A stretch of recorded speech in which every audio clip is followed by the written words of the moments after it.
ভারতে সম্প্রতি শুরু হওয়া যুদ্ধের জেরে দেশ জুড়ে ছড়িয়ে পড়েছে চরম উত্তেজনা। বিশেষ করে পূর্ব ভারত জুড়ে বিক্ষোভে ফুঁসে উঠেছে সাধারণ জনগণ।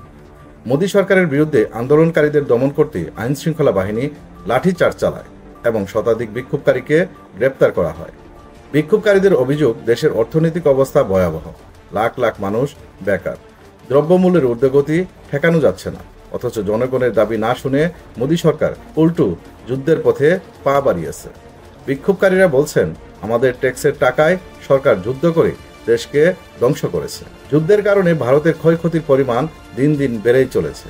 বিভিন্ন প্রতিবেদন অনুযায়ী মাত্র 87 ঘন্টার যুদ্ধে ভারতের আর্থিক ক্ষতি দাঁড়িয়েছে প্রায় $83 মিলিয়ন, যেখানে পাকিস্তানের ক্ষতি মাত্র $4 মিলিয়ন।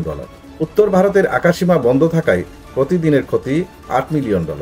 আইপিএল বন্ধ হয়ে অর্থনৈতিক ক্ষতি হয়েছে $50 মিলিয়ন, আর সামরিক খাতে ব্যয় বেড়ে গেছে প্রায় $100 মিলিয়ন।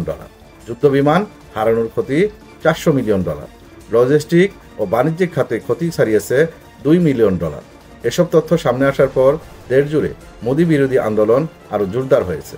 বিক্ষোভকারীরা বলছেন, জনগণের কণ্ঠ রোধ করতে সরকার যেন নিজের দেশের জনগণের বিরুদ্ধেই আরেকটি যুদ্ধ ঘোষণা করেছে। এদিকে সরকারপন্থী কিছু মিডিয়া ও সাংবাদিক বিক্ষোভকারীদের পাকিস্তানের দালাল বলে আখ্যায়িত করেছে, যা আন্দোলনকারীদের ক্ষোভ আরও বাড়িয়ে তুলছে।